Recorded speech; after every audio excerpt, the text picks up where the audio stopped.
সম্পাদক ফতুল্লা থানা ছাত্রদলের সাবেক সভাপতি বন্ধু খন্দকার আক্তার হোসেন, উপস্থিত আছেন ফতুল্লা থানা যুবদলের যুগ্ম আহ্বায়ক হাজী আব্দুর রাজ্জাক, উপস্থিত আছেন গোগনগর ইউনিয়ন ছাত্রদলের সাবেক সভাপতি মাসুম, ও উপস্থিত আছেন আরও অন্যান্য নেতৃবৃন্দ, সংগ্রামী নেতৃবৃন্দ। প্রায় 18-19 বছর বোধহয় আমাদের থেকে এই গোগনগর ইউনিয়ন আলিটেক 17 বছর। যাই হোক, আমরা ফতুল্লায় যে সময় ছাত্র রাজনীতি করতাম ওই সময় আমাদের সাথে মুক্তার, সোহেল ফকির, মাসুম আরও অন্যান্য অনেক নেতৃবৃন্দ ছিল। আমরা এই অঞ্চলে আইসাম মূল দল বিএনপি বলতেই ছাত্র সংগঠনের যারা যারা ছিল তাদেরকে পাইতাম এবং খুবই তারা আন্তরিকভাবে সংগঠনের সমস্ত প্রোগ্রামগুলো করতো। এই অঞ্চলে ছাত্রদল বলতেই মুরব্বী দলও তারা বিএনপির এই প্রোগ্রামগুলো তারা করতে যায়। পরিশেষে তাদেরকে আমরা আমাদের মাঝে পেয়ে আমরা খুব আনন্দিত। এই জন্য আজকে আমাদের এই জায়গায় আসার পরে যে প্রোগ্রামে তো বড় হইব এটা আমরা জানতাম না। যাই হোক, এখন আমাদের এই আলোচনাটা কি 31 দফা। 31 দফা কি এটা আমরা অনেকে জানি না। আমি আমার একটা বিশেষ অনুরোধ হলো এই অঞ্চলের নেতৃবৃন্দ যারা আছেন, আপনাদের সর্বপ্রথম এই অঞ্চলের জনগণের কাছে যাইতে হবে 31 দফা কি এটা বোঝানোর জন্য। 31 দফা বুঝতে পারলে বুঝতে পারবে আগামী বাংলাদেশ কী হবে। তারেক রহমান 2023 সালে 31 দফা ডিক্লারেশন দিছে। এরপরে এখন যারা মাশাল্লাহ যারা আসছে এরা তো বিরোধী একটা ষড়যন্ত্র করতেছে। 31 দফার ভিতরে আমি 2টা পয়েন্ট বলি। বাংলাদেশে যাদের পরিবারে 4 জন সদস্য আছে তারা ফ্যামিলি কার্ড পাবে। অলরেডি বিএনপি ডিক্লারেশন দিছে এই 50 লক্ষ লোকের ক্ষমতা আসার পরপরই 50 লক্ষ লোকের ফ্যামিলি কার্ড দিবে। তাহলে একটা পরিবার এক মাসে যা খরচ আসে একটা ফ্যামিলি কার্ড পাইলে ওনার সংসারটা চলবে দারিদ্রদের জন্য। আরেকটা পয়েন্ট আছে আপনার বিনামূল্যে চিকিৎসা ব্যবস্থা। 31 দফার মধ্যে বিনামূল্যে চিকিৎসা ব্যবস্থা আছে। এইটা বিনামূল্যে চিকিৎসার জন্য কার্ড দেওয়া হবে। এই কার্ড প্রাথমিক আকারে প্রায় 1 কোটি ডিক্লারেশন করছে। হয়তো পর্যায়ক্রমে আস্তে আস্তে, যেহেতু আমাদের দরিদ্র দেশ প্লাস জনসংখ্যা অনেক বেশি, পর্যায়ক্রমে আস্তে আস্তে এগুলো অনেক সুদূর প্রসারিবে। এবং কৃষকদের জন্য এই 31 দফার ভিতরে কৃষকদের জন্য বিনামূল্যে তাদেরও একটা ফার্মার্স কার্ড দেওয়া হবে। এই কার্ডটার পরিবর্তে তারা অনেক কীটনাশক ওষুধ যা কাজে কৃষিকাজের জন্য সব পর্যাপ্ত ব্যবস্থা 31 দফার মধ্যে আছে। আমাদের নেতাকর্মীদের এখন মূল কাজটা কি, নিজেদের মধ্যে কোনো কাটাছেটি করেন না। 5 তারিখের পরের যে বিএনপি, এই বিএনপি আপনাদের দোয়া নির্বাচনের পরে ইনশাল্লাহ পালাবে। কেন পালাবে? তারেক রহমানের বক্তব্য যারা খেয়াল করেন, তারেক রহমান কিন্তু খুব গাম্ভীর্যভাবে খুব ভালোভাবে কথাবার্তা বলে। কথার ভিতরে বোঝা যায় আগামী বাংলাদেশ কেমন গঠন করবে। উনি বেগম খালেদা জিয়ার যে চারিত্রিক বৈশিষ্ট্য, কারণ আমি বদনাম কয় না, কারণ আমি কোনো নেগেটিভ কথাবার্তা কয় না। আল্লাহর রহমতে আমরাও সেই নেতা পাইছি শহীদ জিয়ার আদর্শের এবং শহীদ জিয়ার সুযোগ্য সন্তান তারেক রহমান।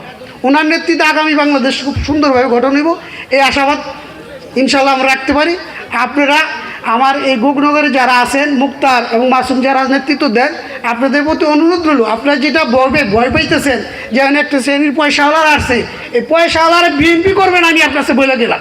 কারণ আগামী বিএনপি হবে কঠিন বিএনপি।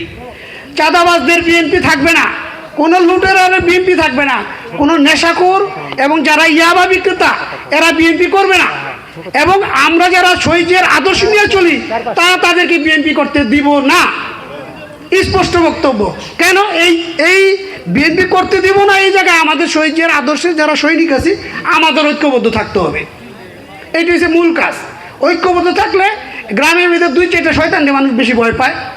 ওই সবাই যদি ঐক্য থাকি তাহলে ওই শয়তান দুষ্ট বিএনপি আমাদের ধারে কাছে চাপতে পারবে ইনশাল্লাহ।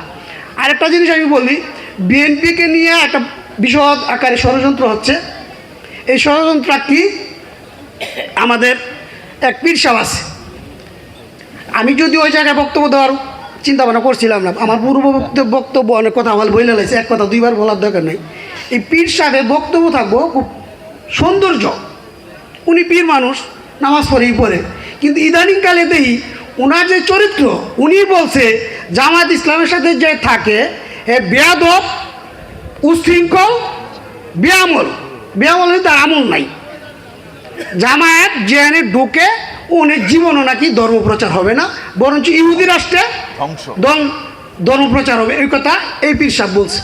আচ্ছা, একটা লোক, একটা ইসলামী লোক যদি তার কথা সকালে একটা বিকালে একটা, উনি মুনাফিক না? মুনাফিক নাকি? এই মুনাফিক কেমনি তৈরি হইলো? আরেক মুনাফিকের লোকে যায় মিলছে, কোনটা? জামায়াত ইসলাম। দেশ স্বাধীন হয়েছে আজকে প্রায় 54 বছরের উপরে।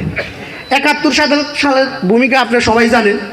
ওনারা আজও পর্যন্ত কিন্তু বাংলাদেশের 71 সালের ভূমিকা নিয়ে তো ক্ষমা প্রার্থনা করে নেয়।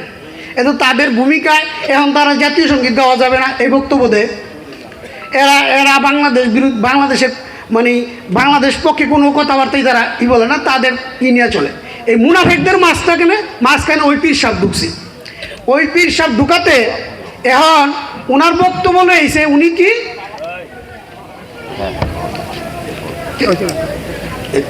ওনার বক্তব্য হয়েছে এই পীর সাহেবের জামায়াত মুনাফিকরা ব্যবহার করতেছে। কিভাবে ব্যবহার করতেছে? উনি দেখেন একটা পীর সাহেব মানুষ, ওনার বক্তব্য কি? উনি যেভাবে যে স্টাইলে বিএনপিরে গালাগালি করতেছে কিছুদিন যাবত আপনি খেয়াল করতেছে, এটা তো কোনো পীরের বক্তব্য হইতে পারে না। উনি একটা দরবারের প্রধান, দলের প্রধানের বক্তব্য দিবে তৃতীয় শ্রেণী নেতারা দিতে পারে।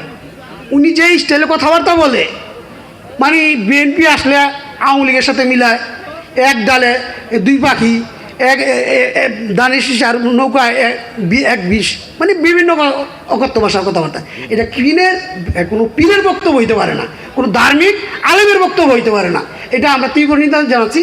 এবং বিএনপি কর্মীদের উচিত এখন এই পীরের চরিত্রটা কি? এই পীরের চরিত্র হচ্ছে হুসাইন মোহাম্মদের সাথে কথা মনে আছে আপনাদের? স্বৈরাচার হুসাইন মোহাম্মদের সাথে কথা মনে আছে? এই স্বৈরাচারের দীর্ঘদিন পাশ থেকে ফ্যাসিস্ট হাসিনা, এই ফ্যাসিস্ট হাসিনা পাইলা সকাল একটা বিকাল একটা কত হসপিটালে ভর্তি হয়। এটা হয় দীর্ঘ বছর এই হাসিনারে টিকায় রাখছে এই স্বৈরাচার হাসিনা। আর এই সেই পীর সাহেব, এই পীর সাহেব গত 14-15 বছর সমস্ত নির্বাচনে অংশগ্রহণ করছে। অংশগ্রহণ কইরা তারা স্বীকৃতি দিছে। উনি যদি ভালো লোক হইতো তা হাসিনার আমলে কোনো নির্বাচনে এসে যাইতো না। উনি বরিশালে এক মেয়র নির্বাচন করলো, পরবর্তীতে আওয়ামী লীগের গুন্ডা তারে মুখ ভরাই দিল ঘুষা, এরপরের থেকে সে চেঞ্জ হইল। আমরা চাইছিলাম না ওনার ব্যাপারে কোনো বাজে কথাবার্তা কইতে। যাক, এই পীর সাহেবের ব্যাপারে ওনারা না বিভিন্ন মসজিদমুখী হইয়া আমাদের মানুষের বিভ্রান্ত করে বিএনপির ব্যাপারে, আপামর জনগণের ব্যাপারে। এই জায়গায় আমাদের বিএনপি দলীয় কর্মী যারা আছে আপনারা খুব সুচ্ছার থাকবেন। এবং জামায়াতের ওরা সকালবেলা মসজিদমুখী জায়গাগুলোতে দুর্বল জায়গা, যেহেতু আমরা ধর্মপ্রাণ মানুষ, দুর্বল জায়গাগুলোতে আঘাত করার চেষ্টা করতেছে। আমরা বিএনপি হয়েছে বহুমুখী দল। বিএনপি এই রাষ্ট্রে সকল ধর্মের লোকেরা বিএনপির কাছে নিরাপদ, সকল তরিকার লোকেরা বিএনপির কাছে নিরাপদ। তারেক রহমানের স্পষ্ট বক্তব্য, রাজনৈতিক সমালোচনা হবে রাজনৈতিক দিয়া, কিন্তু কারো বিরুদ্ধে বদনাম করা যাবে না। এখন চরমনাই পীর সাহেব মাশাআল্লাহ দিন, উনি তো ডাইরেক্ট বদনাম, গীবত গাওয়া মানে হারাম, এটা ওনাদেরই বক্তব্য, ওনারই হাদিসগুলো আমাকে জানায়। তো উনি তো আগে গীবত দিতেছে, উনি না জানি না যে এই ভাষা কথাবার্তা বলে। এই জায়গায় আমাদের খুব সোচ্চার থাকতে হবে ভাই। এখন আমার পূর্ববর্তী বক্তারা যারা যা বলছে অনেক সময় নষ্ট হয়েছে, রাত্রে মনে প্রায় 9:30 পৌনে 10টা বেজে গেছে গা, ওয়েদার খারাপ। আপনাদের কাছে অনুরোধ রইল। এবং আমার আজকে ব্যক্তিগতভাবে খুব ভালো লাগতেছে, প্রায় 23-24 বছর পরে মনে হয় এই অঞ্চলে আসছি। আমি যে সময় ছাত্রদল করতাম, ওই ছাত্রদলের এমন কোনো সপ্তাহ নাই 2 দিন মুক্তারের কাছে না আসতাম। এই ঘুগনগরটা আমাদের একটা প্রিয় জায়গা ছিল। এই ঘুগনগরে আমরা অলওয়েজ আসতাম। ঘুগনগর ছুটে যাওয়ার পরে আমরা খুব ব্যথিত হয়েছিলাম। ঘুগনগরে যে সময় ডিক্লারেশন হয়েছে যে আমাদের সাথে নারায়ণ সাহেবের সাথে আছে, ওই সময় সাথে সাথেই আমরা যোগাযোগ করছি, ইনশাল্লাহ খুব খুশি। এবং আরেকটা যেটা আছে, এই আনুপাতিক হারে আসন বন্টন করছে, তো আশা করা যায় ইনশাল্লাহ এইটা এই আলিটেক এবং ঘুগনগর নারায়ণ সাহেবের সাথেই থাকবে। এবং আমাদের সামনে নির্বাচন, এই নির্বাচনটা বানচাল করার জন্য একটা পক্ষ চাইতেছে বিএনপির বদনাম করার জন্য। ইনশাল্লাহ বানচাল হবে না, এটা আপনি কনফার্ম থাকেন। নমিনেশন যাই পাক, দল যেহেতু করি, শহীদ জিয়ার আদর্শ দল করি, নমিনেশন যাই পাবে তার জন্য আমরা খাটবো, তার জন্য আমরা দানের শীষ নিয়ে যাবো। এইটা আমার আপনার কাছে মূল বক্তব্য। এই বলে আমি আমার বক্তব্য শেষ করছি। আসসালামু আলাইকুম ওয়া রাহমাতুল্লাহি ওয়া বারাকাতুহু। আরে আমি এমপি সাহেব না, আটটা হয়েছিল।